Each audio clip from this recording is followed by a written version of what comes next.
good too.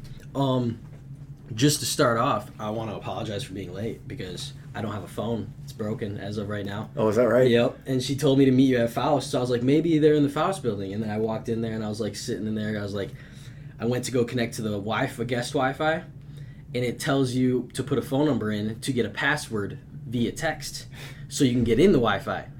Well, I can't get the text. So now I'm sitting here like, okay, well, I'll just sit in here and eventually Jen will find me. Yeah. And then I went and asked some ladies, and they're like, yeah, he's in the HP building. I'm like, I think I should probably walk over to the HP building. Yeah, I'm trying to think when we started this process, when you and I first met, we were over there in Faust. That's where our offices were. Yeah. When we did the personal training, you Yes, mean? Or, yes. Yep. Yeah. Yep. So, question about that.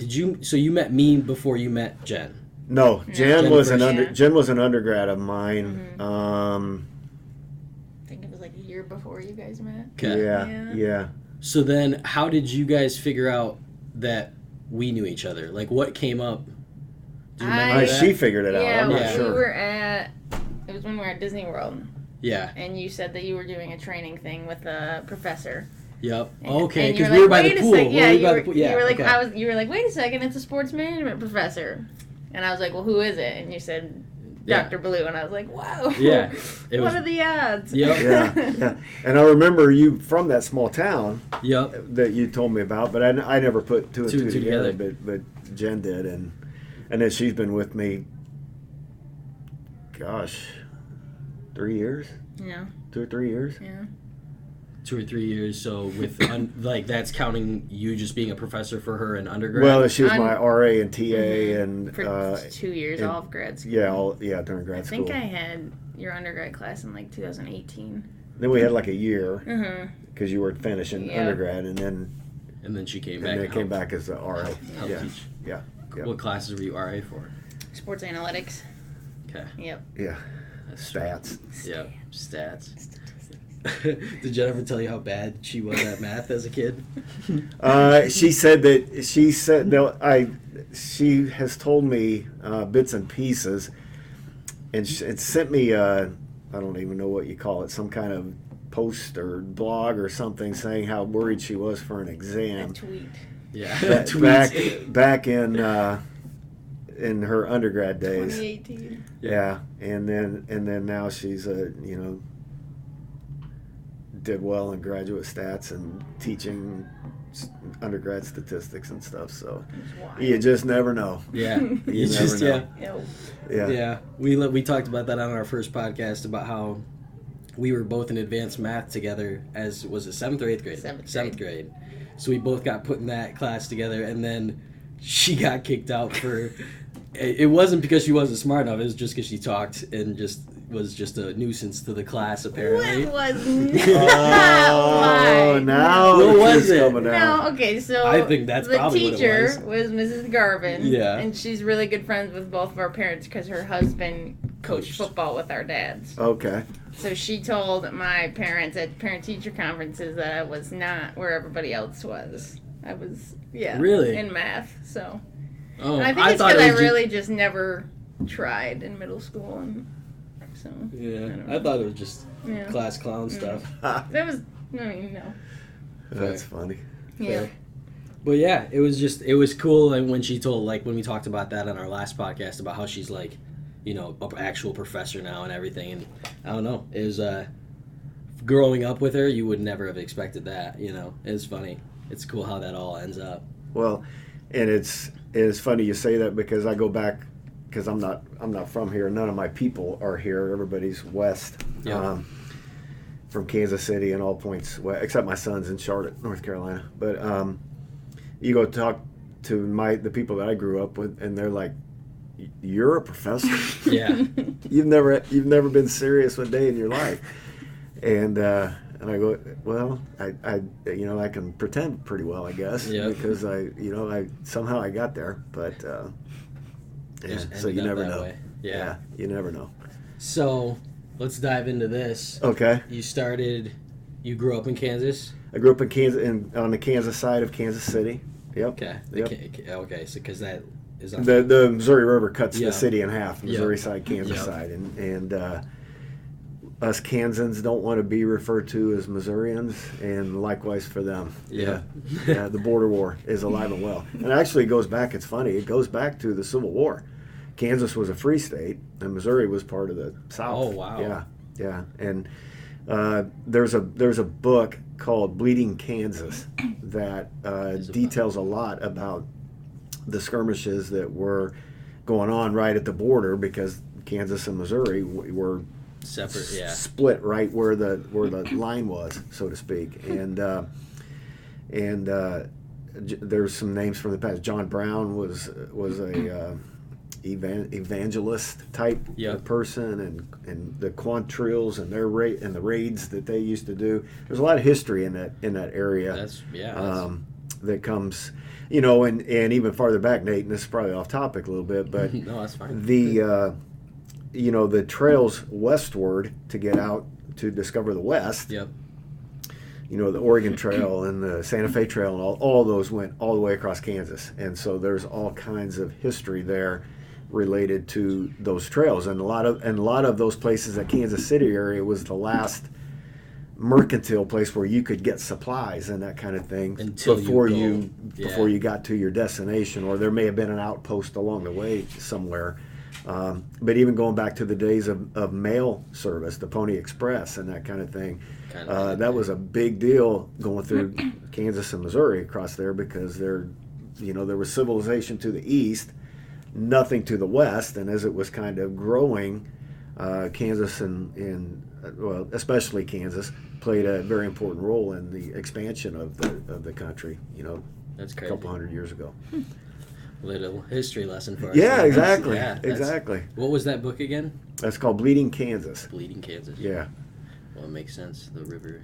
Yeah, and it was a lot of really violent fighting that went on, and raids and that kind of thing back in those days.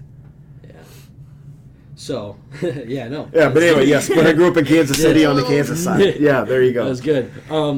So then you went to college in Kansas State, or? Yeah, I went to college in Kansas, and then went to work in the athletic department at Kansas State University, and I worked in collegiate athletics for about 7 years there at K-State, and then moved west from there to Colorado Springs and spent a couple of years in Colorado Springs, and then moved down to Albuquerque, New Mexico, and lived in Albuquerque for 17 years, running the Albuquerque Sports Commission. And while there at the University of New Mexico is when I got my doctorate, and decided, once my youngest graduated high school and went off to college at K-State, decided to enter academia full time, and that's kind of how it all went. But my entire career has been spent in athletics and some level. What kind of jobs in athletics specifically? Well, at K-State, I worked in event operations, and then I moved into the sports information office, which was kind of the publicity arm, so to speak, of the athletics department. And back then, that was a transition time, because you hear about all this conference realignment that's going on right now and everything. Well, back then when I was at K-State, we were in the Big 8 conference, and we transitioned to the Big 12 conference.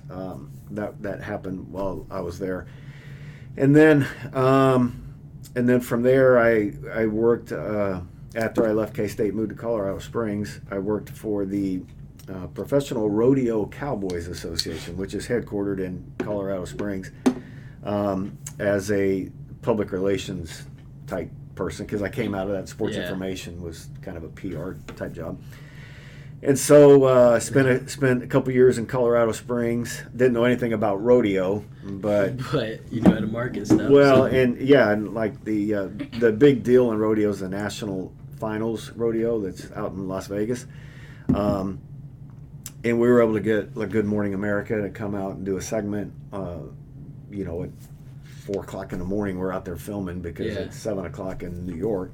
Yeah.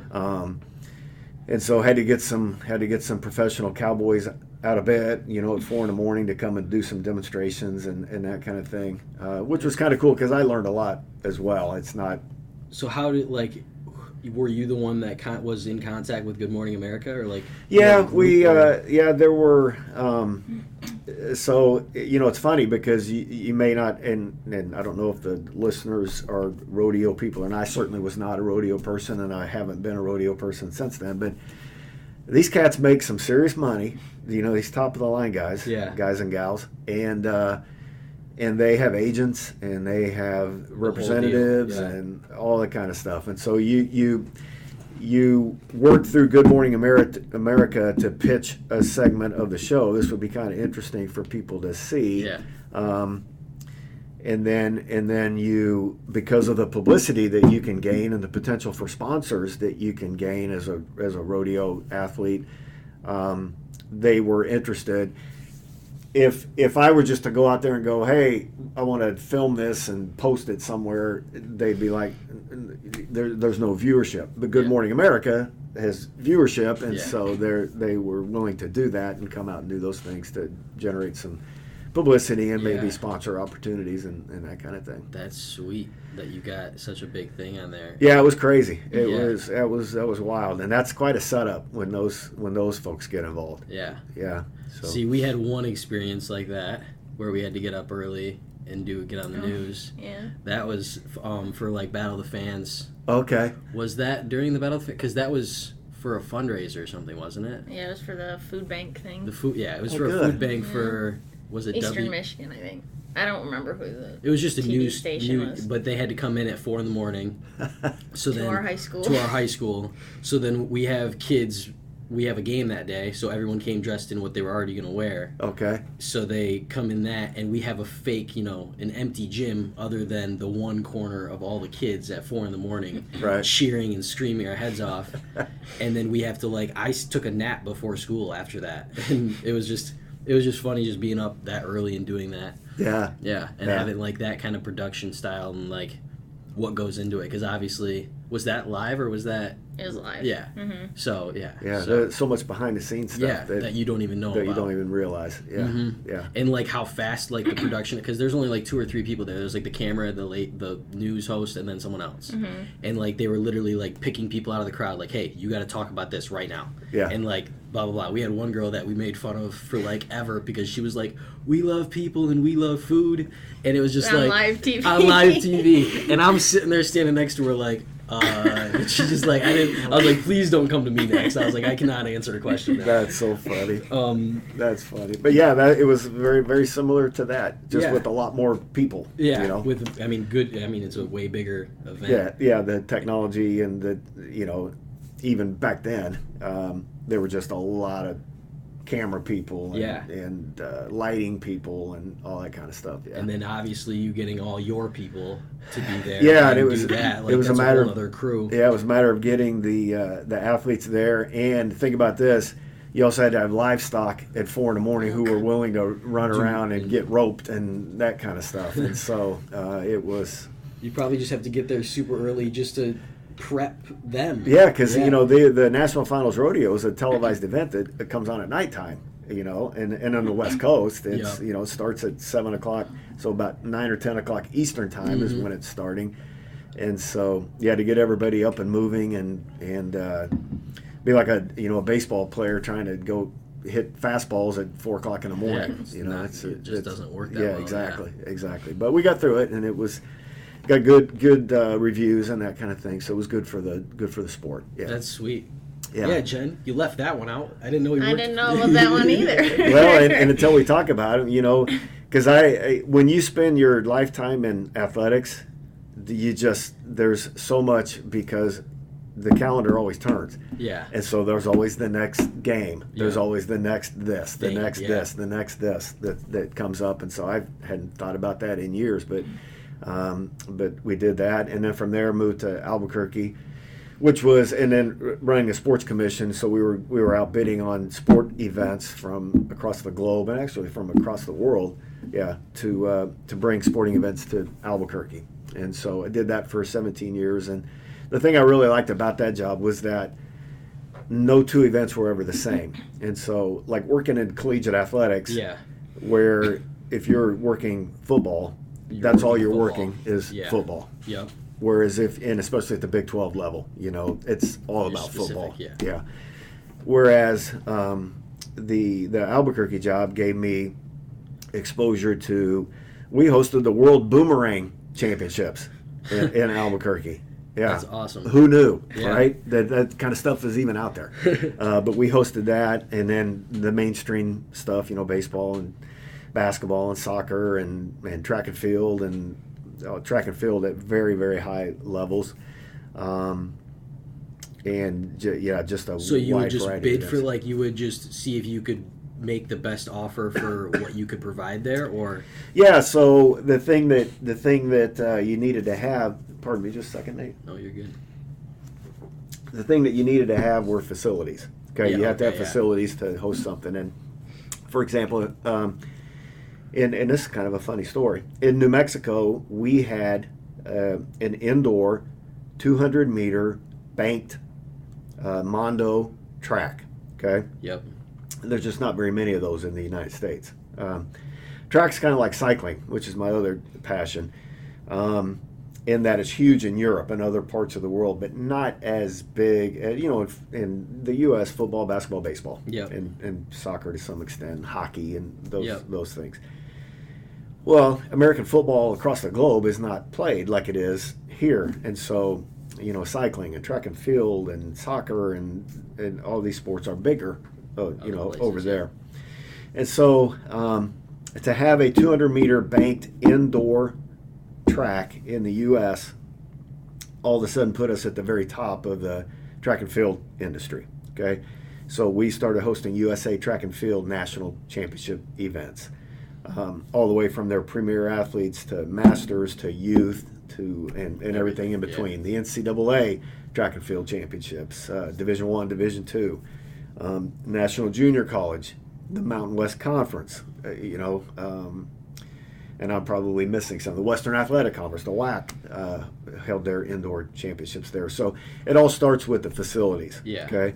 Do you have the facility to do that? And here's the funny story about this Mondo track. So it's an Italian company, and Mondo was the track was built in in Italy, and it was purchased by the Staples Center in Los Angeles. It was supposed to go there. This has been a few years, so I hope I have this story accurate. I think for the most part I do. So they ship it from Italy, and if you look at a map from Europe across to North America, you run into Canada. Okay, you don't run into the U.S. because Europe's pretty far north. Yep. Okay, and so they shipped this thing to Montreal, and it ended up in Montreal, and then the Staples Center, for whatever reason, decided they didn't want it anymore. Okay, and so now you're looking at, I don't know how many thousands of dollars to either ship it back, or put it out there and see if somebody else wants to buy it. Okay, and that's what happened. Is they put it out there in Albuquerque. We had the foresight to, and it was discounted. Because now it's out there. It has to get. It's got to find a home somewhere. Yep. And so we through a bid process, Albuquerque won the bid, and then we were like, well, how in the world are we going to get that thing down here? Yep. Okay, from Montreal, way up here, down to Albuquerque, New Mexico, way down here. But anyway, because it came across on a ship. Yep. And so they got it on trucks, and I want to think it was 6 or 8 full semi loads to it's a big track. Anyway, we got it to Albuquerque and got it at a discounted price, and they went out to set it up and started unloading the trucks and trying to set the things up, and all the instructions were in Italian. And nobody could understand it. All right. In Albuquerque, there's a lot of Spanish spoken, but there's a lot of difference, I guess, between Italian and Spanish. And so anyway, all the instructions were written in Italian, and so we had to get a hold of somebody from Mondo and bring somebody over who could translate. Okay, and seriously, it was a matter of, set up lane, and then we would write set up lane number 1 that goes here, and then you're kind of matching up all the pieces that fit together and all this kind of stuff. But anyway, we got that figured out. And again, the track showed up with no lane stripes on it. It was just a flat. It's red. Yep. That's with maroon, kind of like your shirt. Your CMU color shirt is about the color of it. Okay. So had to paint all the stripes. Had to paint all where the hurdles go. Had to paint, the long jump pits and all the takeoff lines, yeah. and everything had to be painted. Painted and done, yeah. And so it took a while to get all that done, and then so that was about 2008 or 9, I think it was, because I think we hosted the first USA Indoor Championships in 2010, if I remember right. Went to Indianapolis. And keep in mind, the USA Track and Field Indoor National Championships had been in New York and Boston for the last however many years, okay? At Madison Square Garden in New York and at the Reggie Lewis Center in Boston. And here comes Albuquerque walking in. Here comes me from Albuquerque walking into Indianapolis to USA Track and Field National Headquarters, talking to a guy by the name of Brian Brazzi, who was in charge of their national events.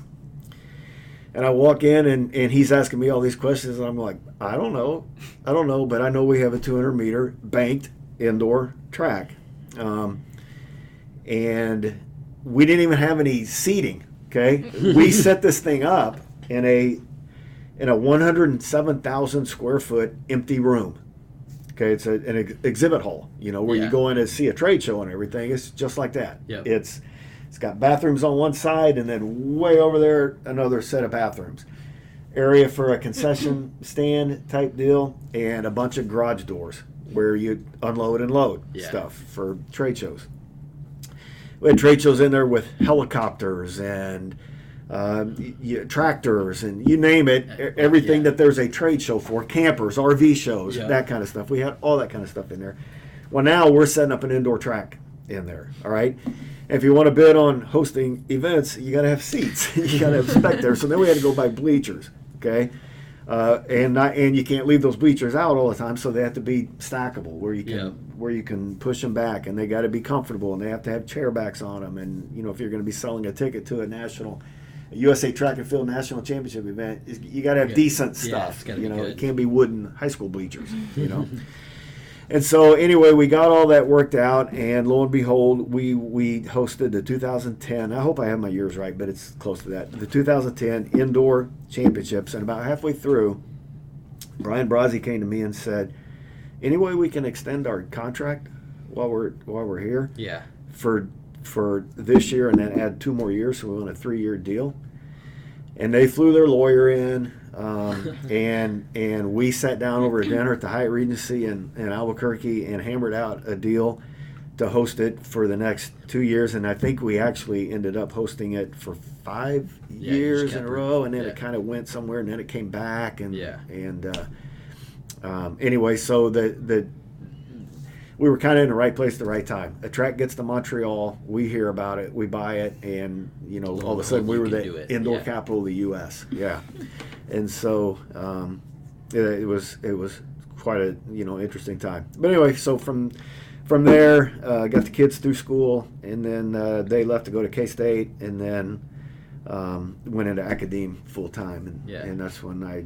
And then what have you always taught? Has it always... Yeah, so when I was working on my doctorate at the University of New Mexico, I taught finance, because they wanted me teaching in an adjunct role because I was doing that stuff every day. I was dealing with contracts. I was dealing with bidding. I was doing cost analysis. I was doing all these things to see if it was worth it to bid on an event, and if we're going to bid, how much should we bid, and that kind of thing. And so I was teaching those kinds of classes, finance at the graduate level. I don't think I taught undergrad. I just taught grad stuff. And then when I was done with my PhD, I went to Coastal Carolina on a visiting assignment for a year, and taught.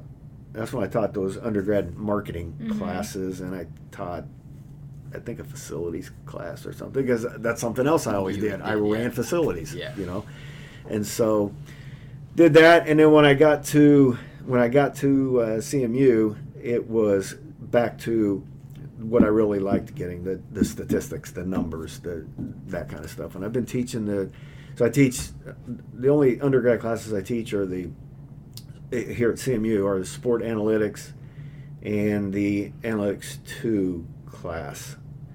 And then grad classes I teach finance, statistics, and facilities. Yeah. Your Full favorite. circle. Yeah, and that's my story right there. Yeah. So, I also heard that you created the New Mexico Bowl, or helped found that. Yeah, I would say helped. I would use that very. I was part of a massive group that put that together. Another kind of interesting story, and I know some of these go back to when you guys were just in diapers, but Bill Richardson was the governor of New Mexico. Bill Richardson ran for president. I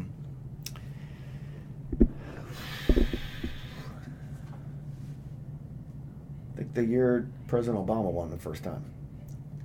12? 08. 08? Yeah. 08 and 12. Yeah. Yep. Okay. And so Bill Richardson, and then later became the ambassador. I know he went to North Korea and did some of those things. Anyway, he's the governor of New Mexico at the time. Okay. And again, we were looking for ways to generate publicity in New Mexico, this state overall. Because New Mexico have either of you been to New Mexico? I drove through it. Okay, it's a beautiful state. It is. It's, Is Roswell? Roswell's in New Mexico. Yeah, Roswell's At the way far. south. That's where all Yep. the aliens came in. I went to that, and it was everyone was like, I don't know, like when you go into the town, town is only known for Yes. Aliens. it's aliens. Mhm. Yes. Everything is themed aliens. And we walked into the museum or whatever, and me and my brother, who were on a road trip at the time, we sat in there's like a little movie theater room, and they like give you the whole gist of what happened back in like the old, and so we sat in there and watched that for like a good half hour, and then you walk out and it's like this big fake, aliens and like all the typical like big eyes, big head stuff, and then there's like the fake, like it looked like a Star Trek, that ship. Yep. And then it would every like 5 minutes or so just fog, just like go, and then they would have like lights and then weird noises, and then it would just be done, and that was it. Yeah. And it was the weirdest thing, and I didn't know that New Mexico had elk. Oh yeah. Yeah. Because where you were was down in the plains in New Mexico. Yeah. Where it gets really hot. And then the farther north, like where Albuquerque and then Santa Fe and Red River and Taos and all those places, is mountainous up there. Yep. Northern New Mexico is very mountainous and has skiing and elk hunting. Yeah, and the altitude and yeah, everything. Yeah. yeah, So exactly. I almost hit an elk on the way back home. I was driving at night, and my lights obviously went out a little bit, and right in the ditch, I could just see the whole Big back. one? I almost crapped my pants because I was like, if I would have been 2 seconds sooner, there's no way I wouldn't have smoked that. Like it just walked, and there's not like in my mind, I was like, this van is not stopping as fast as that thing is getting out of the way. Yeah. So like I was just like, that was nuts because it was well eye level with me in the van. Yep. And I'm like, there's no like. I'm pretty high up. I'm not in a car. Like this is. I'm pretty high up, and I was like, there's no. And that was just the back. Yes. There's like a whole head to that. There's a whole other front half, and I was like, it was a cow for sure, I think. But like, I was like, there's no way that that would have been bad. Yeah. I wouldn't have got much further on that trip. Those things are beasts, and elk hunting's a big deal in New Mexico. In New Mexico, yeah, it really is. But yeah, it's mountainy to the north, and it's desert to the it's still the high desert because there's still some elevation down there. But Albuquerque sits at a mile high, and it was a beautiful place. Anyway, back to why the New Mexico Bowl. Yep. So Albuquerque is home to the International Balloon Fiesta, which is the largest ballooning event in the world. Like hot air balloons. Hot air balloons. Yeah. At one time, before encroachment with high wires and electric wires and that kind of stuff, and sprawl of people and that kind of thing, 900 balloons would launch on what they called the mass ascension. The big joke was you don't have to be Catholic to go to the mass ascension. But so the mass ascension, they'd have 900 balloons launch, and balloons are everywhere. Wow. It's kind of tapered down a little bit for safety reasons, but But anyway, so we were looking for something. That's always starts the first Saturday in October, runs for about 10 days. And then after that, in New Mexico tourism, because tourism is a huge industry in New Mexico. Once the Balloon Fiesta was over, it would kind of taper off. There wasn't really anything until springtime. And so we thought, what can we take advantage of toward Christmas time to get more people in, and it became a bowl game, And so I'm just one part of a wheel of a process. So we started working with ESPN. ESPN owns, at least at that time, 8 bowl games, and I think they're up to like 12 or 14 games that ESPN actually owns the game. Now they split stuff with the local city and that kind of thing, but New Mexico Bowl was one of them. So we started working with the state because it was going to be a state event. Albuquerque is the largest city, is where I got involved because I was representing Albuquerque. And ESPN were kind of the 3 components of it, okay? And so what you do is you propose it, and you get the backing, and you get the finances in place and that kind of thing. And you go to the NCAA Bowl Certification Committee, okay? And these were, and again, you guys, this was 05, somewhere like that. So things might have changed a little bit, but this is how it was back then. So you went to Orlando, Florida, and that's where they were meeting, the Bowl Certification Committee. And it may have been bigger. It may have been another part of some other bigger NCAA meetings, but one segment of it was devoted for bowl games. And so went in, and I've made a lot of presentations to a lot of committees. Yeah. I've never been so nervous as I was because I recognize people in the audience from seeing them on TV and stuff. ADs from all over the country and that kind of stuff. Commissioners, big names that you're just like, I've never met these people. And I'm like, holy crap, what am I doing in here? And anyway, so we go in, and again, ESPN, the state, and myself are all part of the presentation. And then you leave the room, okay? And then another city comes in. And then they get done and they leave the room. And you're comparing notes outside. How did it go? And when we were there, Birmingham was bidding and Toronto was bidding. Well, I take that back. Those were the cities that got bowl games. There were other cities there. But you talk about, how did it go? What'd they ask you? That kind of stuff. And so we make our presentation, and then we go sit, and they do them alphabetically. And so we were first, Albuquerque. Perfect. And so we had to wait through everybody else, and then they bring you back in, and they said you're awarded the bowl game, okay? And then Governor Richardson, who was who's kind of the brainchild behind this whole thing, was like, all right, I'm done now. Don't screw this thing up. You guys put this bowl game on. And so we had about 8 months to get a bowl game prepared. I think we made the presentation in March or April. And we hosted a game in December. Yeah. And we were underway. And so we had to there were a lot of things to get in place, but we used the University of New Mexico Stadium, and our tie-ins at the time were the Mountain West Conference and the WAC, I believe, which made sense for our area, Yeah. And so we started that, and then it's expanded somewhat to the point where CMU was That's what I was about to ask. I was like, I'm pretty sure they... Yeah, CMU was involved in it a couple years ago. Some Pac-12 teams have been in the game.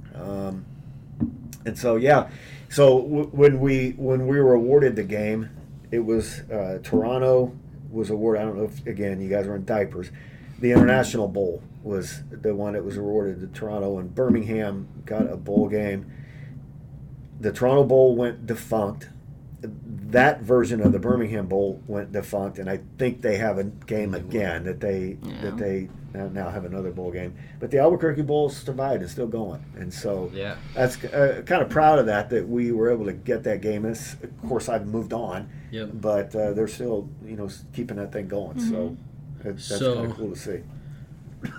So when you worked for Albuquerque, you were the tour, like you were just bringing in tourism through sports. Correct. So like, I guess my marketing question, just to like relate it to myself, I'm trying to, I don't know if she ever told you either, but like I got a big van that I'm going to eventually travel in. Okay. And I've got a guy actually making like almost like a fold out stage for the back end of it. Okay. And it's almost like an 8x10 like wooden stage that will be able to do like, I'll have electrical and like microphones and whatever I want to do with it. Okay. So I'm going to call it the Venue. It's Okay. like a mobile venue. Okay. And when it comes to like, I mean, obviously I love sports. I really don't know how I would incorporate it into sports, I guess. But there's so many things that I feel like that kind of venue or that kind of thing would just fit in a niche and be able to, I don't know how much money I could make off it, but at least I could have fun doing it and like do like what like events I could do out of that, I guess. Well, it's funny that you say that, because whereas that may not be the golden ticket, at least it has some merit, and here's why.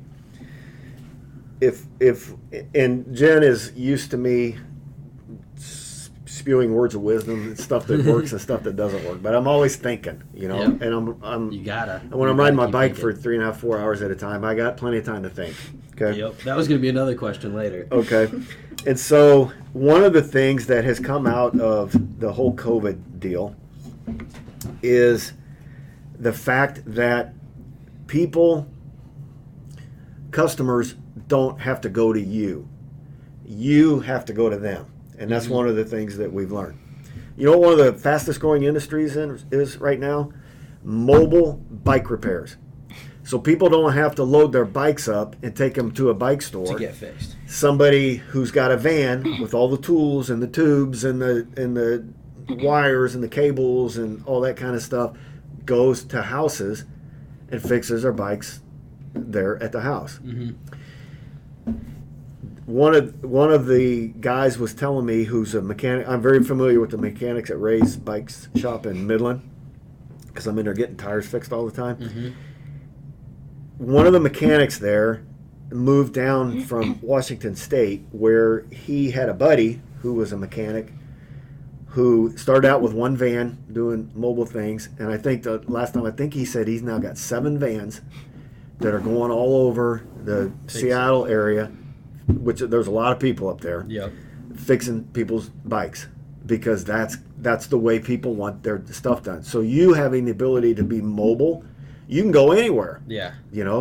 Where you don't have to have people coming to you. Yeah. Okay, and so you may start with your venue and end up next thing you know, you have 4 venues and you got 4 different people going to different locations and that kind of thing. That's how you got to stay ahead of the market. Yeah.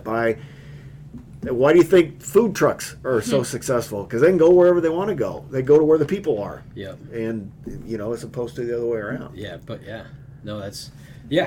And like to be able to do certain events at like any like you said, any location. Like I was thinking, how cool would it be to get like musicians or like an open mic night, and then have those pull up. I could pull up to a bar, and like be in the parking lot.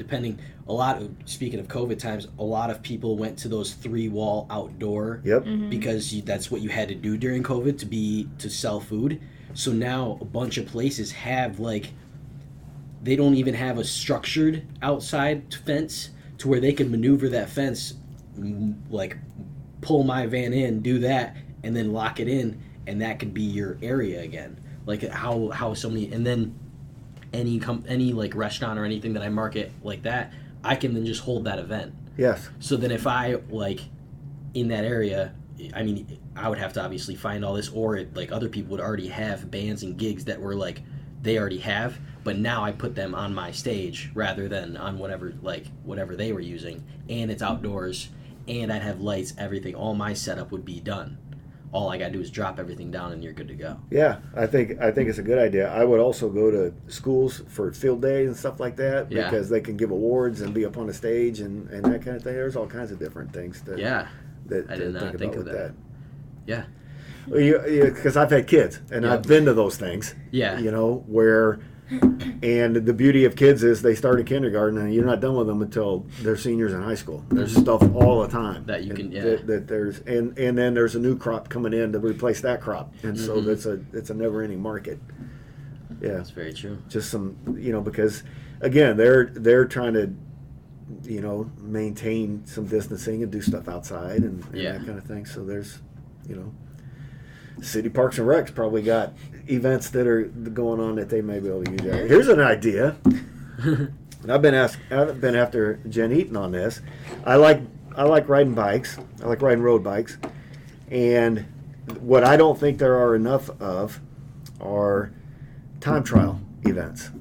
Okay? And so what a time trial event is, an individual time trial is you start at a location and it may be a 12-mile dead sprint, just full gas the whole way. And you start a rider every minute, okay? And you could go, okay, we're going to do, and I always talk about climbing Mount Pleasant. Climb the Mount Pleasant time trial. Yeah. Right? Set up a course, 8, 10, 12 mile. For younger kids, you may want to do a 3-mile course, and then as you get to people who are serious about cycling, up to 12 miles or whatever, which is about as long as a lot of the the Tour de France and the Vuelta a España that's going on right now. Their time trials are 9 to 14 miles because they are dead sprints the whole way. Yeah, it's just full gas the whole time. Well, you start on a platform. You can start in your van and ride down the platform because that's how they get speed going. That's exactly how they start it. They start above ground. They go to 5, 4, 3, 2, 1. They roll down the platform and boom, away they go. You can have the announcing and everything all right there. That's crazy. Because my van sits up off the ground like a good 3.5 feet. Yeah. So if you just make the ramp, and then I'd have like a little stage and microphone. They come in the side door, put the bike up, and then 5, 4, 3, 2, 1. That rider goes. Yeah. A minute later, your next rider is on the ramp, ready to go. Yeah. And then you would have, and then everyone could see it, and then everyone could see it, and a lot of bike races start with that song by Queen, and it says, "Get on your bikes and ride," and that's how they start. Oh, yeah. And they're always looking for party atmospheres where there's stuff going on. Yeah. And I would have speakers. You could have all kinds of stuff going on up there. Oh my God. Yeah. Look at that, Jen. When I get this van done, when I get this van done, that's gonna be it. The climb up the climb Mount Pleasant. Mount Pleasant. I like the climb Mount Pleasant too. That's funny. Parks and Rec will put it on. Nate can have his van. Yeah, Ballou can ride in it. All right. That's all I want to do is ride. There we go. Yeah. I'm tired of working. I just want to ride. So let's get into that. Since we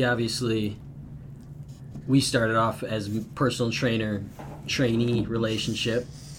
How has your biking been? How is that, like, how many miles do you do a day? Like, what do you... It depends on the day. I'm coming off a 50-miler yesterday and 41 the day before. I'll do rides as short as 25 miles if I really want to. As short as. Exactly. So the 50-miler yesterday. Remember, I told you I wasn't able to get my speed up where I wanted, where I normally am. And yesterday, I took my best bike out and I pushed him really hard, and got my numbers back where they should be. Because I had to come into the office today. This normally would have been a recovery day, which would have been like a 25 to 40 mile, just a tempo type ride. Yep. You got to remember here, Nate, look around you. Mount Pleasant, where is it? There's no hills around here, so everything's flat. Yeah. Okay, there's good and bad with that. The good is that you're always pedaling. When you're climbing, you also get the descent. Where you're not pedaling. Yep. We don't have that here, so you're pedaling nonstop. Yep. And so it's just part of the deal. It's part of geography always wins. It is what it is, and it's flat. So normally I would do a recovery after a strong effort, and then I would kind of, as a trainer, you're ladder type where I'll go like 30 to 40, 40 to 50, and then back down to 40, you know, something like so that. you're not obviously going super hard all the time. Yeah, a lot of it depends on time, you know, because by the time I live in Midland, by the time I'd load up my bike, go down the Tridge, and I used to ride right from my house, but I kept getting flat tires, and so I go down to the Tridge, and you know, right out to Clare and back is a very good. It's very flat, but it's a very good 60 mile. Back, is 60 miles. So that's a very nice ride. With the exception of, I mean, we're very, very lucky to have that Pere Marquette bike trail. I just wish so many roads didn't cross over it, because you got, especially this time of year, you got to pay attention, because the trees are blocking half the road. You really got to pay attention. The cars come screaming through there. Fair. Yeah. Two things in cycling: the ground always wins, and cars always win. Yeah. You can't beat either one of them. So it hurts when you hit the ground, and a car will beat you. The car, yeah. You car can't. wins that battle. You can't beat a car. So. Yeah. Unless you try to race them. Yeah. I guess. But I rode a 100-miler in June called the Tour de Corn down in Missouri. Yeah. That was. It started out a lot of fun. It just got really, really hot, and I got to about the 82-mile mark, and so it started at 7:30 in the morning. So now it's 11:30 or so, and the sun's right above, and you can't get. There's no shade. There's no way to get out of it, And so I still had 18 miles to go, and I was like, that was the one time I'm like, why am I on this bike? I've already ridden 82 miles. I could just be done right now, But it's a 100-miler, and I got through it. But again, there's some good rides that Michigan has, and so I was supposed to do one at Frankenmuth, but got the cooties, so I couldn't do it. Last weekend, and there's one called the Apple Cider Century down by Chicago, but in Michigan, down by New Buffalo. Down by that way, and so I'm gonna ride it in September, and then that'll probably be it for organized events that I. How long is that one? That's a century. It's 100 miles. 100, yeah, okay. yeah. The 100 is what I'm gonna ride. There's a 40, a 60, and a 100 or whatever. Yeah. Didn't you win the Tour de I'm Corn? gonna say you're gonna tell them that you were first in the Tour de Corn. I was the first finisher of the 100 milers in the Tour de Corn, but I don't know actually how many people ended up going all 100 miles. Because it was so hot. I know some people did, because I was with people the first 25 miles or so, and then we hit kind of a hill, and I separated, and then I never really saw them again. So I don't know that they went ahead and went all the way around. I know that I was finishing. I rode, and all of a sudden there were a bunch of people around, and the 65 milers finished on the same course as the 100 milers. Gotcha. And so I ran into a bunch of 65 milers on the way back. But yeah, it was quite the ordeal to get through that. They just got blasted with a scorching heat, and the heat index was like 108 by the time we got done, and the sun just beating down on you. That was a rough one. What do you think about in those situations? Like, obviously, like, you don't want to be there, you don't want to do anything. that one. Like, what do you flip to? That's a really good question. Because, like, endurance sports, I have never been super in depth on, because I'm in it and then I'm done. Yeah. Like, sprints, good. Like, I can. Well, you're built that way. You're built different than I am. If you can click me, like, just on and off, I can do it. But, like, I cannot always be on. Yeah. Like, there's no way. Like bikes and like long distance runs, I'm just like, eventually my mind will. I won't even have to stop. Like, I'll feel fine, but, like, my mind will say something like, we don't really want to do this. Yeah. And then you're done. It's a good question. So when I'm on I was on that 50 miler yesterday, and I think that what I was mostly thinking about was stuff I needed to get done for work and that kind of thing. Now I've also had some really, really good ideas on things I want to do in class on the bike. Problem is I forget them by the time I get done. Yep. Yeah, Like, because you probably think about it early. yeah, exactly. Like back in Clare, that was a great idea. And when I got 30 miles to get back, I've forgotten it by now. But in that Tour de Corn, so I rode the first 61 miles, and then I was out of water, so I had to stop and fill up my water. And they had rest stops along the way and that kind of thing for that kind of stuff. So I had to fill up my water. And then I got to the 75-mile mark because I had just drunk a lot of water, so I had to go pee. And so I went and pee. By 75 miles, you've been on a bike for a while. Yeah. And so nature always wins as well. Yeah. And so I went to the bathroom, and then when I got on from 75 to 82, I thought, all right, I got refresh. I had a couple bananas, to get, get some, fuel. Get some fuel back in me. And then I was riding. It's funny because I was riding. I told you I ran into those 65 milers, and so I came up on this guy, and I had my cycling jersey was a line of Kugels, and he goes, "Hey, I like your jersey and everything," and I said. And we were like, yeah, I wish I had a few summer shandies going right now or whatever. Anyway, this guy was a professor at Arkansas State University. And he said, well, you just want to ride together, finish this up? And I said, man, I'm 93 miles in already. He goes, 93? He goes, I'm at 57. And I said, no, and I'm getting to the point of the story to answer your question. And so I say, look, I'd love to stop and chat and ride the rest of the way, but I said I'm so hot, I just want to get done. Okay, and so I took off and did that. So in that race, Nate, the last 10, 12 miles, the only thing I was thinking was take care of your body. You can't have a heat stroke out here. You need to keep drinking and. I carry Twizzlers with me because you can reach back and pull them out and eat them right on the road, and they don't melt. And so, I was eating my Twizzlers and drinking water and just trying to take care of myself. And as soon as I crossed the finish line, they had medical there, and they're like, "Let's get you under the shade" and that kind of stuff. Yeah, get a bunch of water in you, and they put ice packs on your neck and so all you're that just kind of stuff. Like survival was the. I mean, not in that one. In that way. Yes. It's just like okay. In that race, it's just like just do get me the done best with, I can so I can survive. Like, exactly. Just get me done and don't and hopefully I don't have Get heat hurt stroke or anything out here. Yeah. I guess. I mean, it's cool to have. I mean.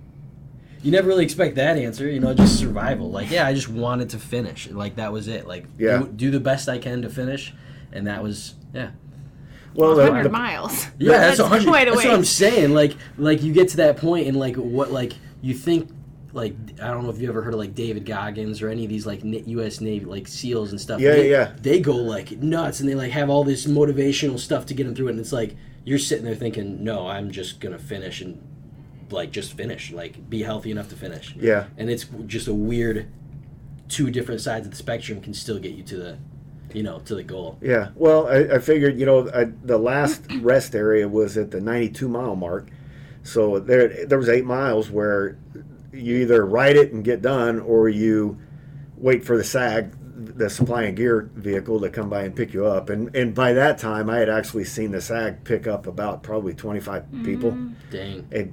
To get them off the road because people were just done. Yeah, it was so hot. And I said, well, I don't want to be one of them,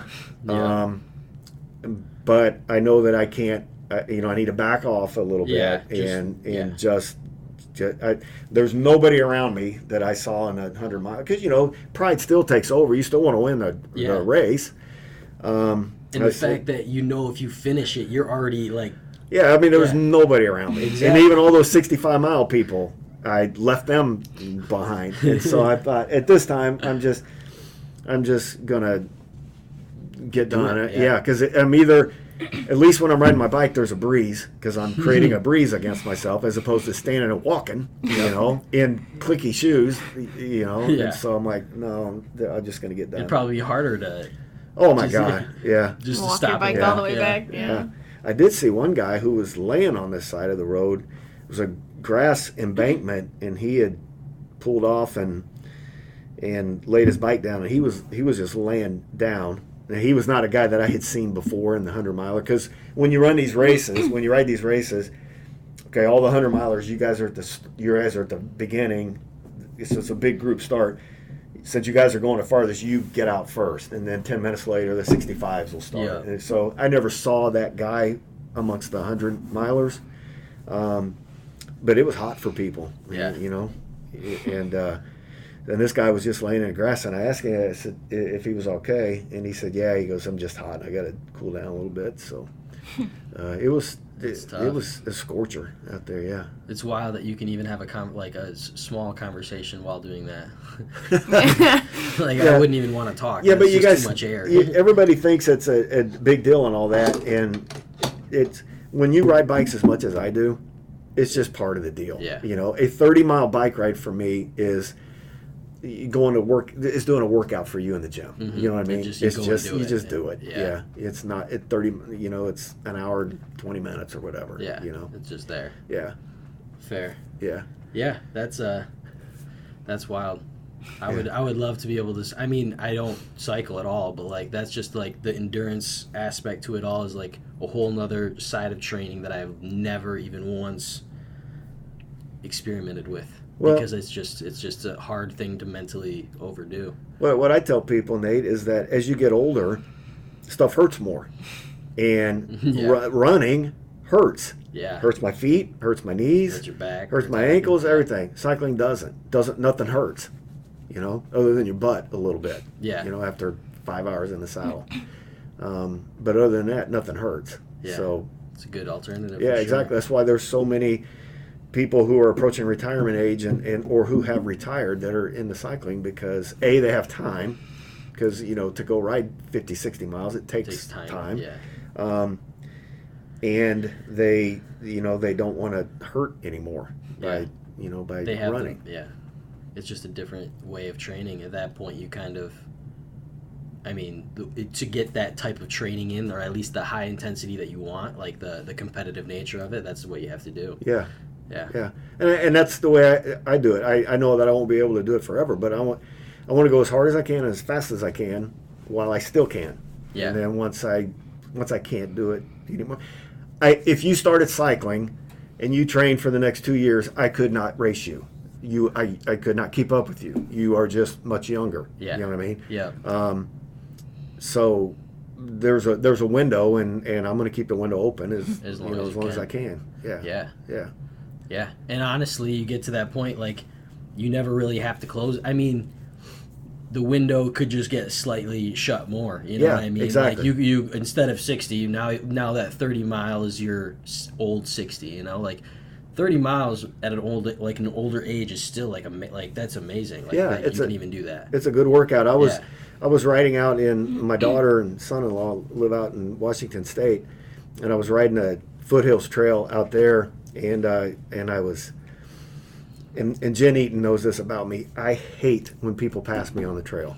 I just hate it. And I played sports all I competed. I can't go compete on a basketball court anymore. So I compete against myself on a bike, and nobody passes me. That's the thing that hacks me off.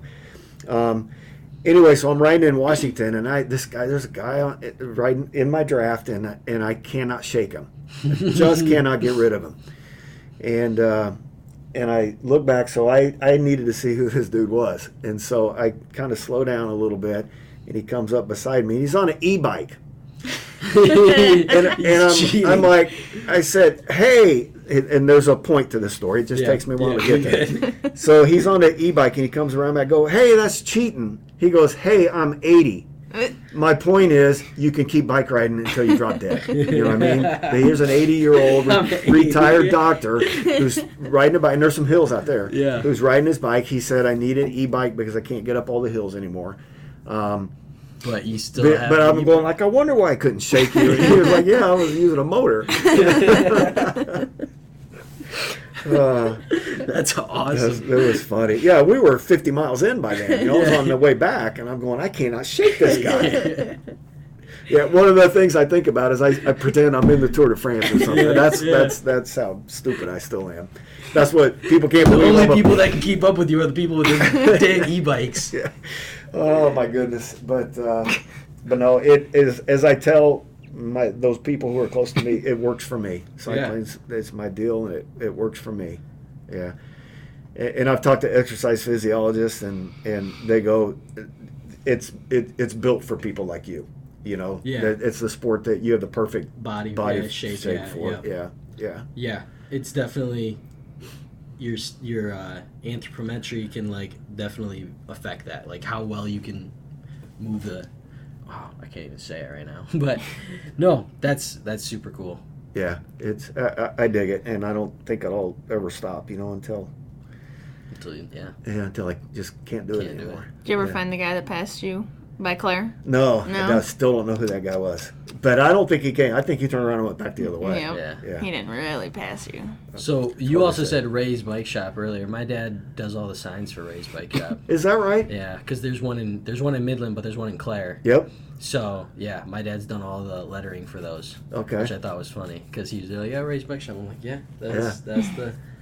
I've never been to the one in Clare's, and that's a good thing. You know why? Why? It means I haven't had a flat tire when I've been out to Clare. Yeah, there you go. All my flat tires have been in Midland. Yeah. Why is that?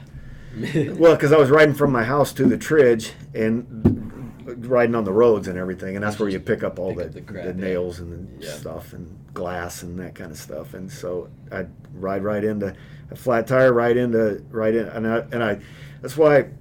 When people go, I'm not spending this much money on a bike or whatever, I go, if you ever do, go to a bike store and buy them. We need our bike stores to survive because you ride in and you get a flat fixed right on the spot, Yeah. And it's I ride in my cycling gear, my helmet and everything. I go, I got a flat, and they drop everything and they fix it for you right on the spot, so you can go ride your bike. Yeah.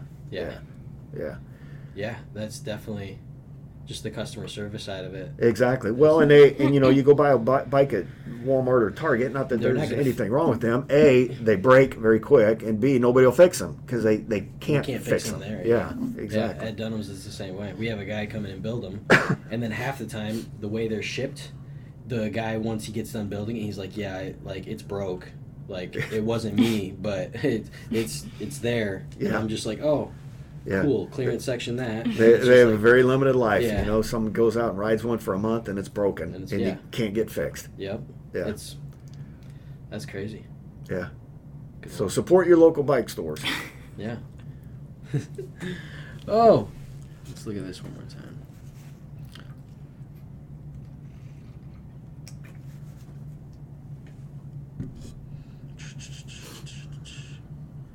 We literally did all the stuff that you sent me. Yeah. No, we didn't do the last one I sent.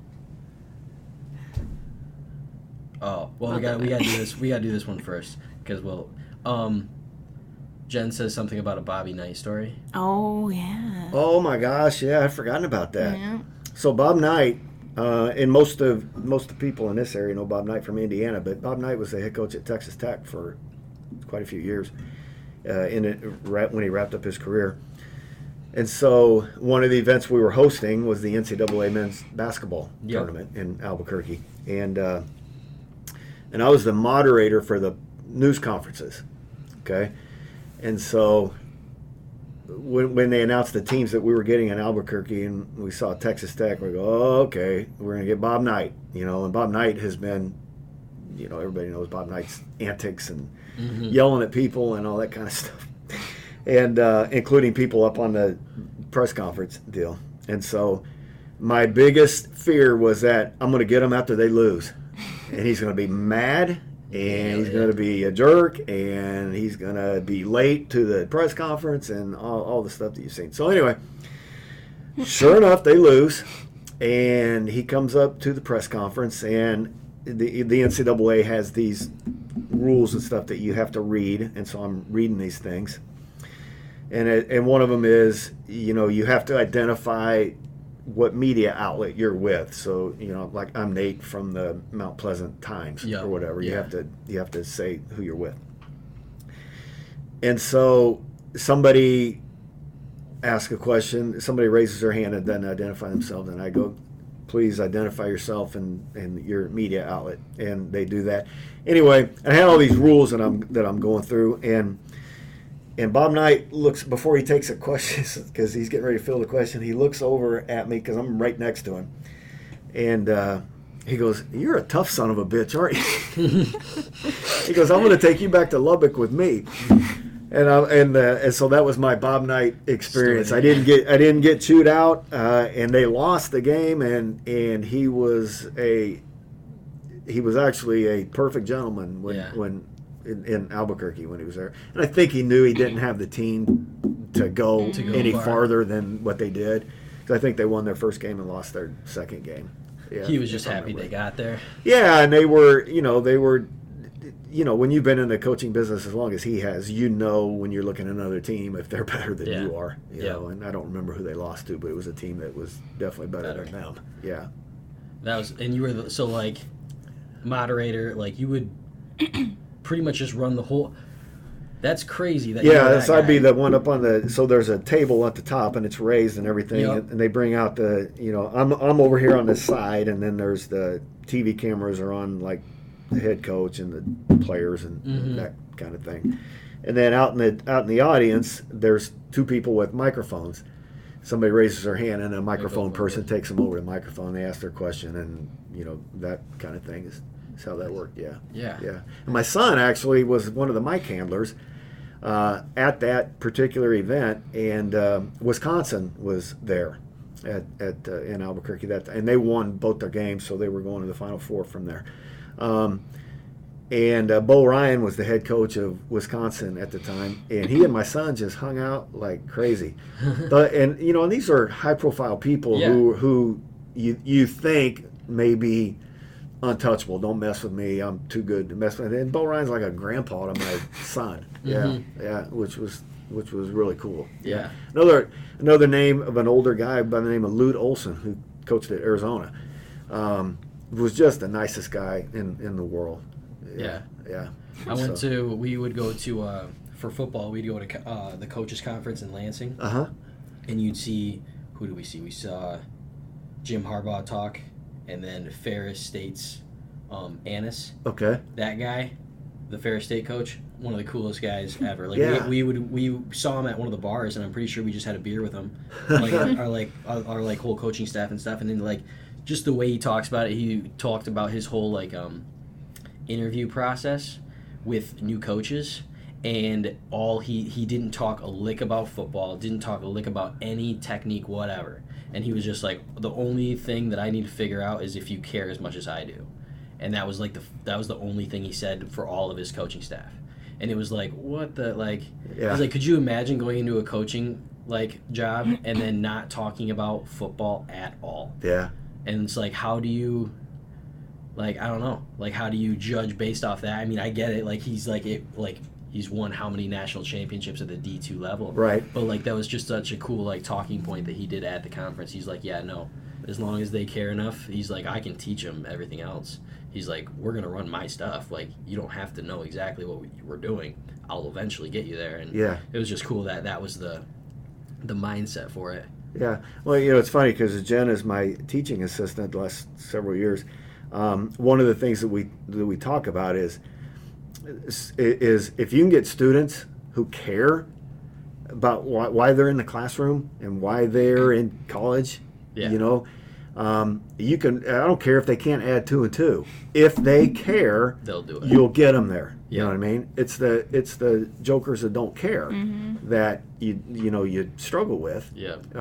And it's such I'm glad you mentioned that, and it's such a true statement because we've talked about so many times. If you just care, and don't make me care more than you care. Yeah, you got to be exactly, and you can, it's not that difficult. We can get you there as long as if you care. Just work, yeah. So for the classes that you guys teach, obviously you do masters, graduate level, but the undergrad stuff. Are those classes the basic level classes, or are those the ones that you take when you know what degree you're going into towards the end? Yeah, the analytics class that I teach in undergraduate are for those kids who are sport management majors or minors. Yeah. So just in my, throughout my college experience, the only classes that ever got me to that point of caring about the class were the classes towards the end that were actually your degree. Yeah. You know what I mean? Yeah.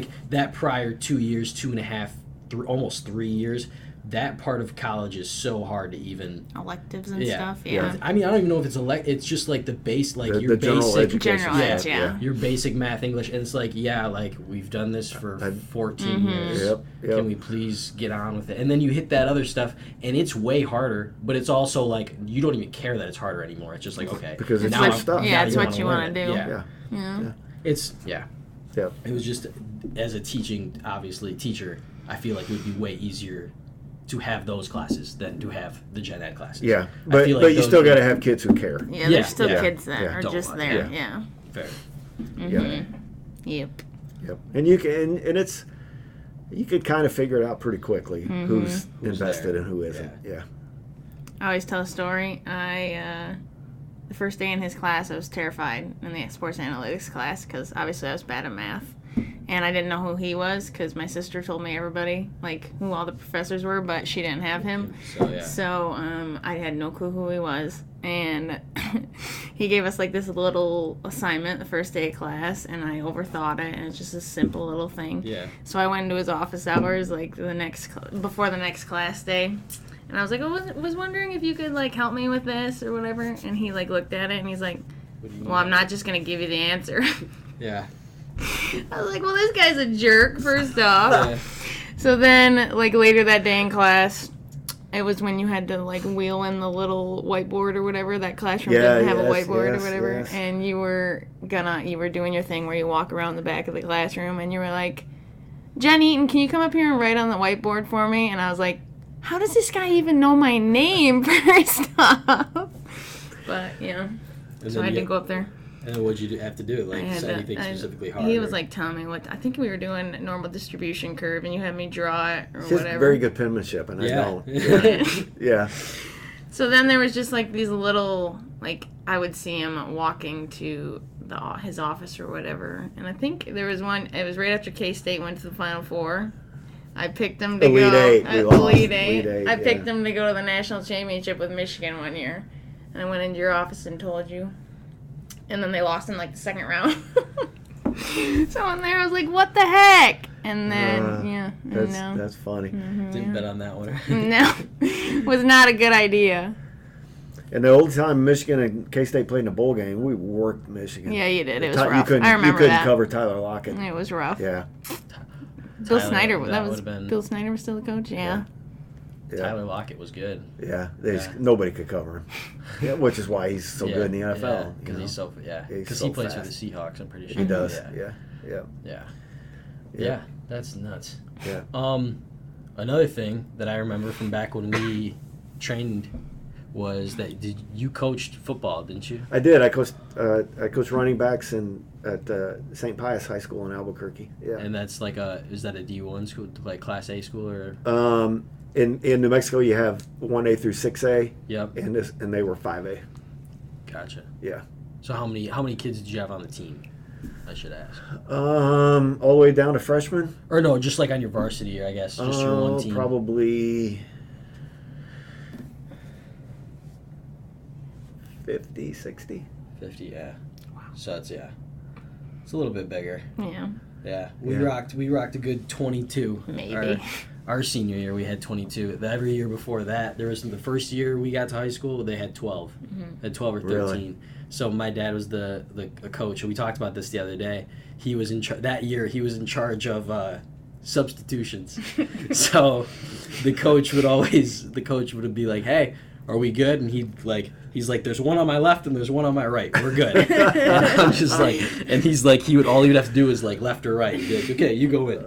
That's funny. And that's all I could do at that time. Like, we only had so many kids. But you gotta love small town, man. Mm-hmm. Small town America is the best. Yeah. Yeah. When you got your starting quarterback playing middle linebacker, it's just like, this is a heck of a combo here. Like, It was crazy just to like compare that with like obviously your coaching and just the size of it all. It would have been really. I would have probably never played if we would have been on that big of a team. I wouldn't have been there. But it would have been. I don't know. It would have been the level of competition that you have in those is way. I just feel like the daily competition is way more because like at practice when you only have 22 kids, if you're one of the good kids. I mean, you just got to show up. Yeah. You know? Yeah. Well, but there's also good kids who are the who come out of there. Yeah. I know K-State's had, when I was there, several players that came out of 8-man football that played. It's just fast, you know. At 8-man, you watch those football games, if you can just outrun everybody, you're gone. Yeah. Every time. Yeah. Yeah. That's one of my, so back to like the student section thing, Aaron, who was one of the judges for the BOTF back in the day for us, I met him, he was friends with my Western buddies that worked at Dunham's, and I met him at a party, and he's like, yeah, I'm Aaron, and I was like, oh yeah, I'm Nate, I'm from Beaverton. He's like, you're from Beaverton? I'm like, yeah. He's like, were you part of the student section? And I was like, yeah. And he's like, no freaking way, and like telling me all this. He coached for Michigan. He was an assistant defensive, he was whoever the defensive coach was a couple of years ago, it would have been like 3 or 4 years ago, with Harbaugh. Madison, I think was. He was one of the like film assistants for him. Okay. Now he's at Arizona coaching. Okay. Crap, I forgot where I was going with this. About student section, and then football. 8-man, being fast. 8-man. Oh, yeah. 8-man. He played for 8-man, and that's how we talked about that. And he's like, dude, when you're an 8-man, and if you're one of the higher level athletes, he's like, all you have to do is get given the ball. Yeah. And he's like, I was like, really? He's like, dude, I had games where 400 yards, like 8 touchdowns. And I'm like, I'm looking at him, I'm like, there is no way that is, like, how does that translate to 11? Like, I get it, like, you're an athlete. Yeah. But that, like, those stats don't just translate. You can't be doing that. And we literally talked about that before we talked about all the, like, Battle of the Fans stuff. And I was sitting there, I'm like, this kid's full of crap. And not understanding. And then all of a sudden he tells me, he's like, yeah, I coach for Michigan. Like, I'm pretty good. Like, I know, like, football and stuff. I'm sitting there, I'm like, oh my God. I was like, maybe those stats weren't, like very reasonable. Oh, I don't know. You have one dude that can run. Yeah. You know, all you got to do is get to the edge. And, like, the field is thinner. It is. But, like, how much thinner? Because obviously... I don't know. It's not a ton. think It's it's a like little shorter, 15 too. Some of yards. those fields are only 80 yards long, too. Yeah. And so that's there's a little less real estate to cover. Yeah, that's nuts. Yeah, but we used to get a few kids out of there. From there, yeah. yeah. You're just looking for guys that can run. Mm-hmm. Yeah. You know? Yeah. That's nuts. Because you can put them on special teams, kickoff coverage and stuff, everything. you know, and they just go like crazy down the field. Yeah. And those are always the kids, too, that, like, they're happy just to be... You go from 8-man to D1. Yeah. I'm pretty confident that you're going to be pretty happy with special teams. And they're going to graduate. And they're not going to cause trouble. Mm-hmm. Yep. And they're going to do everything that you need them to do. Yeah. And not cause problems. Exactly. That's and they care. Yeah. Yeah. I mean, they have, and in all honesty, too, I think you'd have to really care in, like, that 8-man level, because, like, there's no one else there to care. Yeah. You know what I mean? There's only, how many people, like, the other team is probably same boat as you. They probably got 14 kids, 15 kids, and...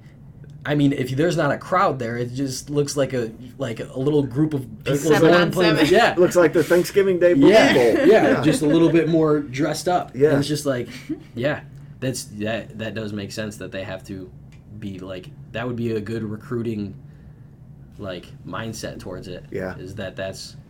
Did you recruit a lot, or you just understood that that's how they did it? You mean at our high school? Oh yeah. Or not at high school. Just kidding. I thought we were talking, like, you were talking about Kansas State, how they yeah, were, but you were just... I wasn't involved in the recruiting or anything like that. Yeah. K-State was really smart in the recruiting in that they knew that if they were going to try to recruit a kid whose other choice was Michigan, they were going to lose. Yeah. You know what I mean? So they didn't recruit those guys. Because the worst thing, the old man, Coach Snyder, with all due respect, Coach, if you ever hear this, Coach Snyder hated to finish second in recruiting, and so you recruit guys that you can win. Yeah, you know, and you'll keep in your program, and they'll grow, and you'll develop them. And because I worked with Central when I first started at Central, I was with equipment, and then later I did equipment for like a year and a half or half a year, all through spring ball, and then like halfway through the season, and then. Later up, I picked up on strength and conditioning for my internship. So I went. It would have been Sean Bunning's first year. Okay. Was my first, or no, Sean Bunning's last year was my first year, and then when I was with strength and conditioning, we had who was one of Bernard and Luke and all those guys that just got drafted. Yep. And it was crazy because there was a bunch of freshmen that were on that first team that I then saw later in strength and conditioning, and I was like, none of you are even remotely close to being the same size as you were back then. Yeah. And it was unbelievable seeing that freshman to senior. Oh, yeah. And like, not very many sports, collegiate sports now, I think, where everyone else, like basketball, you can be one and done. Baseball is a little bit, even sooner. And what, like hockey, I guess you're gonna stay in hockey longer to obviously compete with the sport, just same as football. But like to see those kids take those 3 years, and then also COVID year, gray shirt year, all these other things, and they're like 6 years deep. Yes. And I'm like, you are a full grown man. Like Exactly. you are like, you come into the weight room and this is nothing to you. Yeah. And like what nothing is to them is 1% of everyone else's. Like there's fullbacks in there that were power cleaning 315, and they were doing it just to get the bar in a front rack so they could front rack, so they could front squat. They weren't even doing it As a workout. They're just like, oh, coach told us to, because that was when COVID year, we had to be up in the mezzanine. Okay. Because you couldn't be indoors. So we'd go work out there. Well, there's no squat racks up there. So you can't barbell back squat any big weight because it's not there already. You have to pick up the bar and use it. So you could he would have you front squat, and that would be on the card. That would be to tell you what to do that day. But to do a front squat, you also have to be able to power clean to get to that front squat. To get to it, yeah. And there's kids there that, like, you could clearly tell, like, you can front squat a heck of a lot more than this, but you just can't do the first part.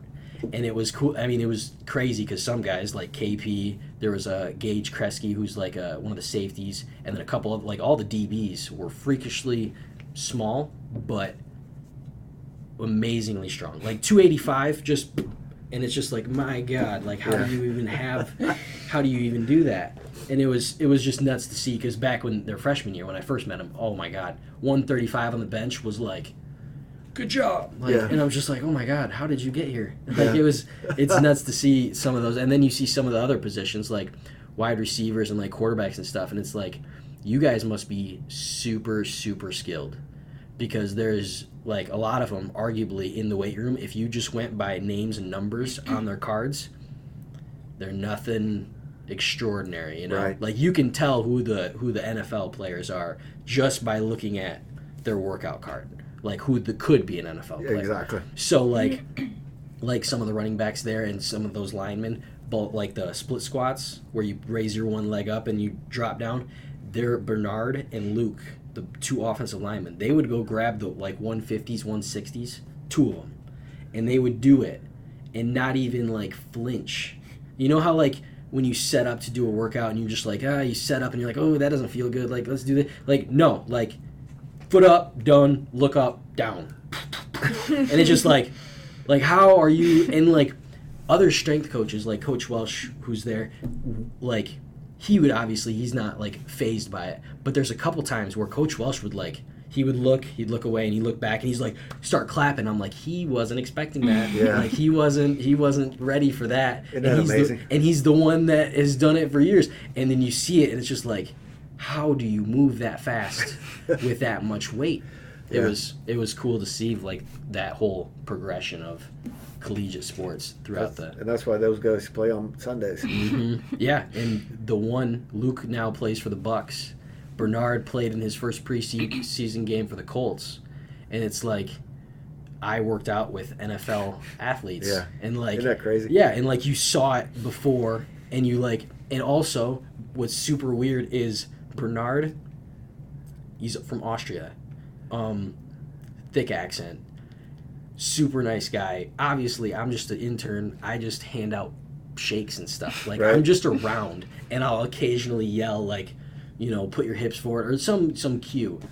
And then one time he comes up to me, and I just hand him strawberry protein, because I know he always gets strawberry, so I just hand it to him. He's like, you remind me of someone. And I was like, who's that? He's like, one of the linebackers that used to play here had like really long red hair. His name was Briones. Can I call you Little Briones? And I'm like, I know who that is, and no, but like, he's like, yeah, he's like, I just want to let you know that you look like him, though. And I was like, oh, okay. And he's like, thanks.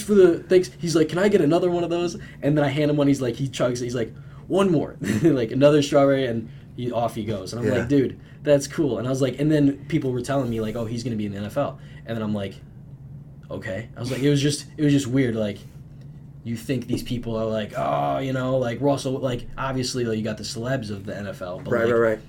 That guy's from Central, and he just now has $1 million contract to go play football a little bit south of us. Isn't it amazing? Yeah. Like Andrew Taylor. Yeah. Kid we had in stats class. Yeah.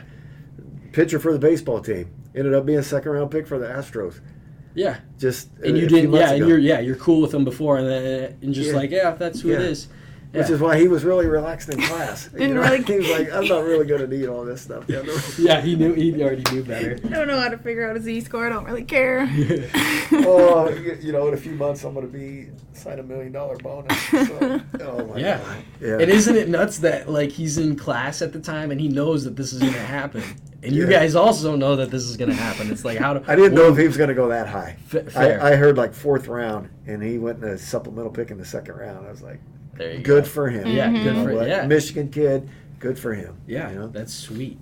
And it's weird seeing that. And it like, obviously, coming from like a small town, we had one kid in history from Beaverton go play professional sports. I played men's league basketball with him on occasion. And it's like, then you get to Central, you get to college, and you get to just a different market, obviously. Yeah. And it's like, oh, there's people doing this a lot. Yeah. Like it happens like every year. People are coming from Central and going to play professional. It's like, that's crazy. Like, it was just down the road, and I had no idea that any of that was happening. Exactly. Yeah. And then like recruiting when it comes to like high schools, like small like towns, there's no, like, you don't get college visits. Like, people get college, like the kids now at Beaverton, they've had like coaches come in and like visit. Sure. But like that never happened for us. Like, no, there was never anything. Like, even Alma, Olivet, stuff like that, they would like, usually they would send a coach or something and just go talk to the kids and see if anything was going on there. And now they do, but like, it's weird that doesn't happen. But that's such a normal thing if you go to like Mount Pleasant or Midland. Right. There's people there all the time. Yeah. I just don't understand. I mean, obviously I do, it's just market. But it'd be cool if that extended and could like just be everywhere. Yeah. I don't know. Yeah.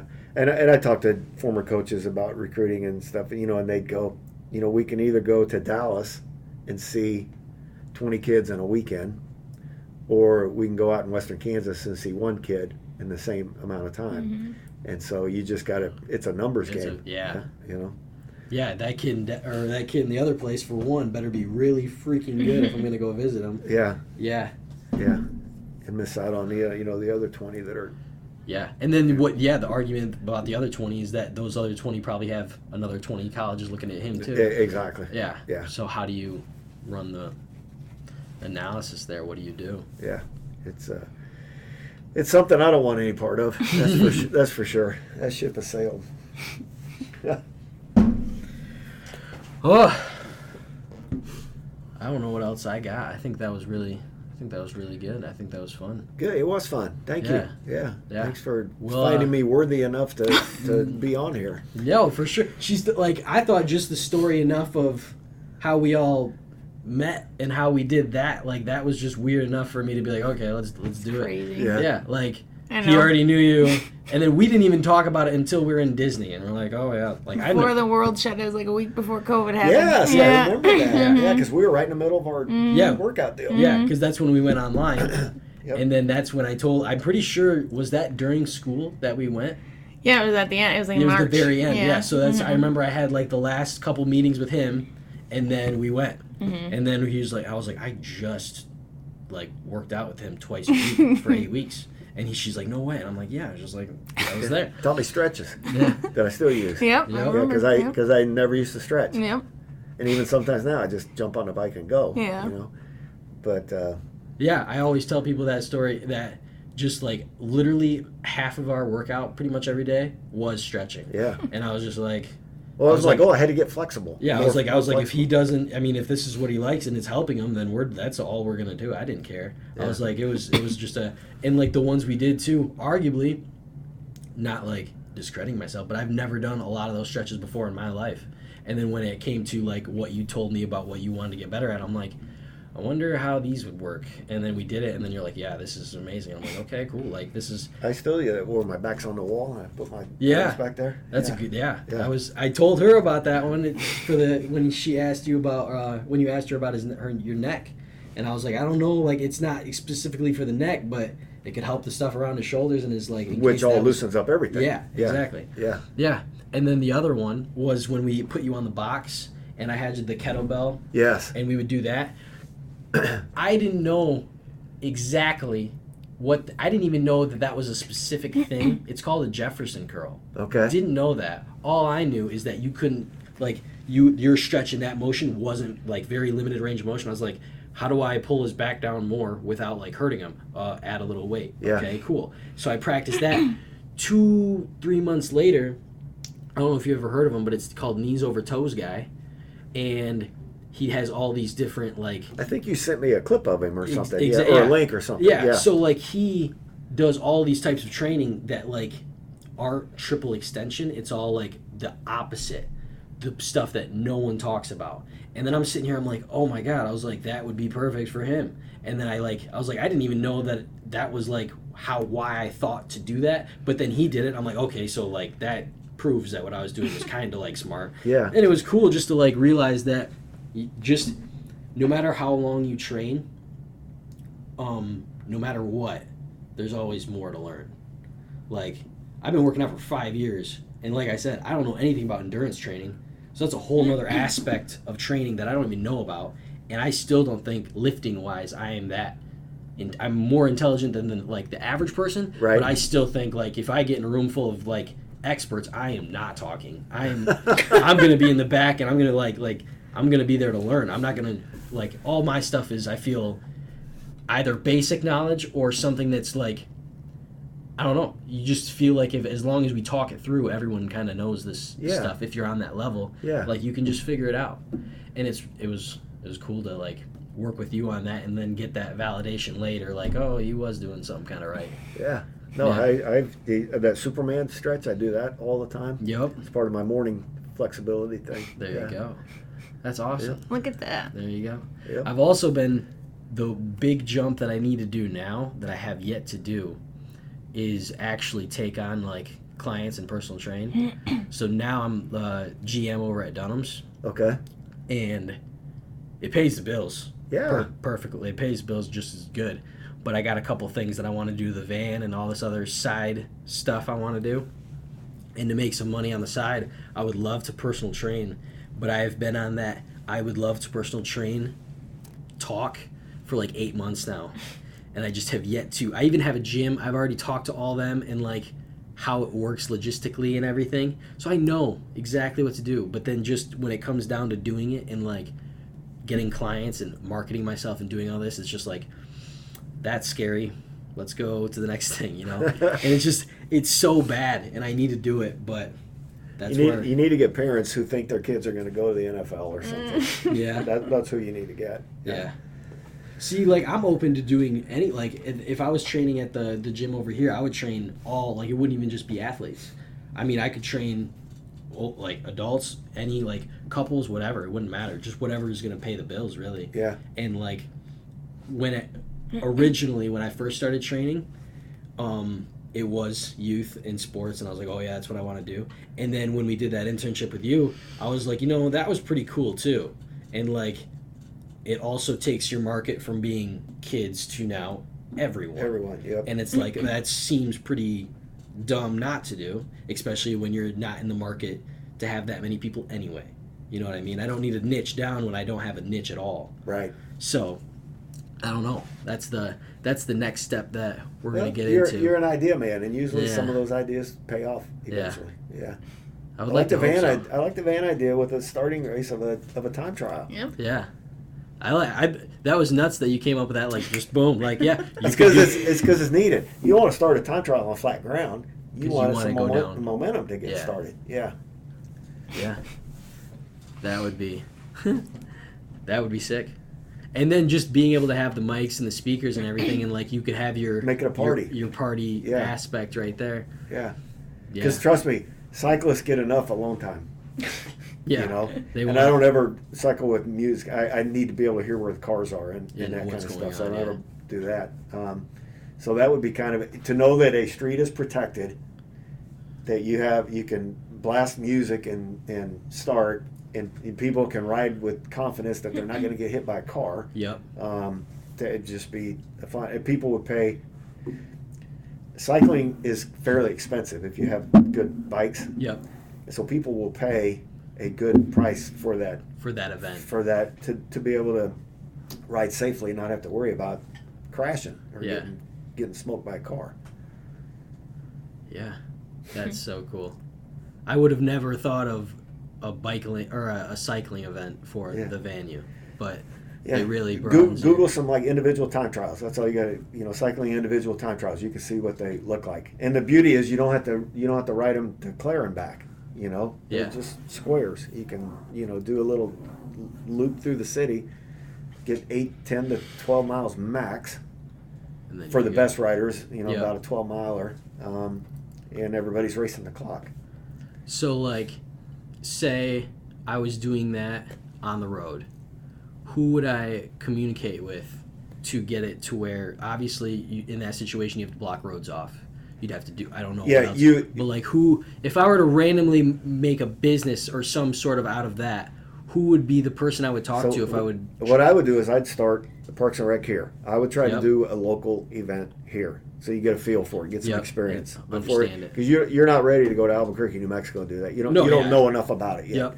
So do some events here. You've got a good cycling community in Midland. Mm-hmm. The Dow people cycle. Mm-hmm. You've got there's faculty here who cycle and some students, but more so faculty.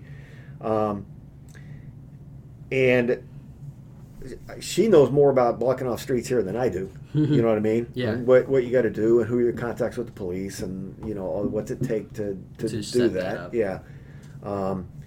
You probably can get, I would assume, get discounted or complimentary space. So if you wanted to go to Island Park and start it or whatever, you could get that at no cost or very little cost. And you don't even necessarily have to close down a whole road. Close down half of one of those streets or whatever and give the cyclists the right away one of the lanes, so they're not having to dodge cars. But it'd probably be best to just shut it down. But you could run them out Island Park, run them out. What's that street with the country club on it? I don't know, but I know where you're talking up about. North. Is it Pickard that runs out that far? Yeah. One of those streets, and run them down there to like Bradley, and then maybe, and I'd probably stay away from the 20. Yeah. To Broadway back to somewhere. Cyclist right there. What's that? There's the guy riding his bike right there. But anyway, you could even do one on campus. Do one through campus. Do one through campus where you can really control the streets and everything. And I bet you if you started over here somewhere and you went all the way around back down there by the baseball stadium and everything, and then back around, you're probably talking about 3.5 to 4 mile loop, and you could probably do 2 loops.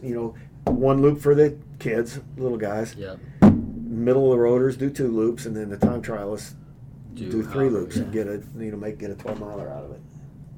You would definitely have to go through somebody though. Yeah. Eaton at first, at least. Yeah, but it can be done, and that's why young people with a lot of energy should be the ones taking this on to get started, and then people like me who have the means now would say, "Yeah, I'll plunk down $50 to do that." Yeah, it's cool. You learn something new every time you do a podcast, for sure. There you go. For whatever it's worth. But again, I'm very prejudiced. I'm a cyclist, so I like to see cycling events. Yeah. I think that's like definitely a niche group, and like if that ramp was that like big of a deal as you're talking about it, it would be cool, like, once you get a couple of those under your belt, at least then, like, everyone can see exactly how it's set up. Yeah. And then how you do it. And then it's just like, oh, yeah, this is what I do. Like, I can do this part, and I can help you with all this other stuff. But, like, what can we do from here? And then and just... Well, you know, as long as there's a clock running, Yep. you can, and there's timing companies all over the place, you can have the music, you know, writing a time trial with music blasting and stuff would be fun. That would be a lot of fun. And I think the fact that if I was involved in it, I would have to be one of the, like, hosts or something to where that would make that you'd want like, to be more marketable the announcer or whatever, and you know, and the, you know, the just the face of the you know, the men's elite time trial is brought to you by whatever Dow's sponsor. College of Medicine or whatever, you know, that kind of thing. Yeah, you'd want to be the talent behind the mic and stuff. Yeah, that would be dope. Yeah, that's cool. That's definitely going to be jotted down. Yeah. Once again, gets jotted down on all the ideas. Parks and Rec contact. There you go. Unfortunately, still. Hey, I'm still at Dunham's. It's fun. When stuff is good and it pays the bills, gotta stick around for a little bit. Hey, Dunham saved me from having to make a trip back to Midland because I went up to the Cherry Roubaix 62-mile race back in June up by Thompson, somewhere up north by closer to the lakes. Where was the name of it? It started Crystal Mountain. That's where it started. Yep. And forgot my helmet. I was like, son of a... And I love my helmet that I have. It's light and it's protective and it's... I'm like... And the gas was $5 a gallon. And I was going... drive all the way back home to get my helmet. And that's very typical of me to do stuff like that. You know, forget my helmet. I was talking to some lady and she said, I've forgotten a tire. I've forgotten my shoes. I've forgotten my helmet. You know, on and on and on. She goes, "You're lucky if you only forgot your helmet." So I ran down to Dunham's in Manistee and grabbed a helmet out of there to get through the race. Yeah. There you go. Now it's one of my backups. So, or when people come to visit, I stick it on their heads. Yeah. Here you go. But good old Dunham's. Saved the day. Absolutely. Saved you probably more money than spending $5 on gas. Yes, exactly. Exactly. I think it costs like $30 for a Schwinn helmet. And I was like, it'll get me through. So, I don't plan on crashing, so as long as I have a helmet on. Peace of mind. Yeah. You love cycling and you love wintertime. Oh, God. This, like today's weather's perfect. I'd probably still go get a bike ride in today. I'll get that 30-mile recovery in. Yep. Yeah. Just saying recovery after that is so confusing. Well, because it'll just be a tempo ride. Yeah. You know, just nice tempo. No hard burst and sprinting and that kind of thing. Yeah. Just that pace. Yeah. Yeah, when he told me he had COVID, he's like, well, I did a 50-miler the day before or whatever, and I was like... And that's the race I couldn't cool off, and that's the day I just could not get cool. And so I tested positive, and I said, you know what, I'm going to ride this COVID out. That's so I'm going to get another 40-miler. I'm going to sweat all this poison with out. COVID. Ride it out of me, you know? Yep. 40-miler with COVID. I mean, when you do that, there's certain days, like back when you played basketball in high school, you get like a little cold. You still played. You're like, I know this is just a cold. And then you get like 5 minutes into the game, and you're sweating so hard that your nose does no longer matters, and you feel fine anyway. It's just like, okay, once you're in it, you're in it. Yeah. You can physically get your sickness out in certain situations. It's very true. The thing that I read, other than a fever, was that I'm pedaling like crazy, and I'm not going as fast as I normally go. Yeah. And I don't know why that is. Yeah. And it was because my body was weak.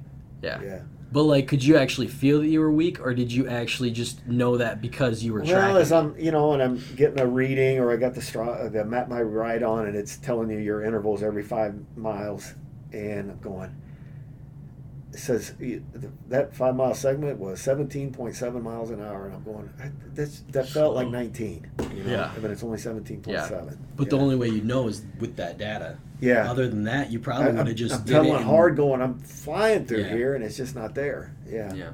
And a couple of those rides, the last 10, 12 miles, I'm like, I'm done. I have bonked. I am out of gas. Yeah. Yeah. Which never happens. Yeah. I mean, you get tired, but you don't, this was different. Yeah. You like, definitely know the difference. Yeah. I'm like, I got nothing left to give. So. But eventually you'll get over that, get over the sickness, and back at her. And yeah. And the last 2 rides I did, even took the Fuji out because it was going to rain that one day. And I have one bike that I take out in the rain if it's going to rain. Yeah. My other 2 bikes are divas, so they can't go out. But anyway, and that one I was crunching on. That I told you that bike gives everything it has. Yep. Every ride, that bike gives everything it possibly has. I'm not going to get rid of that bike ever. It's tried and true. Yeah, Nope. a little cheap aluminum Fuji bike that is just a beast, man. It just battles. And you got the king. I took the King yesterday, and the King was like, "About time you took me out. Diva. I'm ready to roll." Beyonce like its owner. King's a good bike. I got my eye on this one at speaking of Ray's Bike Shop. There's a specialized Roubaix down there that they got. It's my size. It's hard to find bikes my size. Uh-oh. Kind of a common height. And I'm like, do I need another steed? Do I need another stallion to put in the? They got their own room. Put in the garage. I know. Oh, they have their own room. They got their own and room. They don't travel outside. They travel inside. That's why I have to drive a minivan like a soccer mom because my bikes go inside. Oh. God. Well, Nate, That's a thank you. This culture. was fun. Yeah. Yeah, Thank it's good. you. It's good seeing you again. Yeah. It was good catching up and Absolutely. having that good old chat. And this is the second one I've had at a professor's. And this is the second one I've had in the HP building. Oh, is that right? I did one with Adam George over in his office. Okay. So yeah, it was cool to He's a double good dude. down. He's fun. Yeah. He's good. He went to Europe recently. Okay. We talked about that a little bit, a bunch of stuff.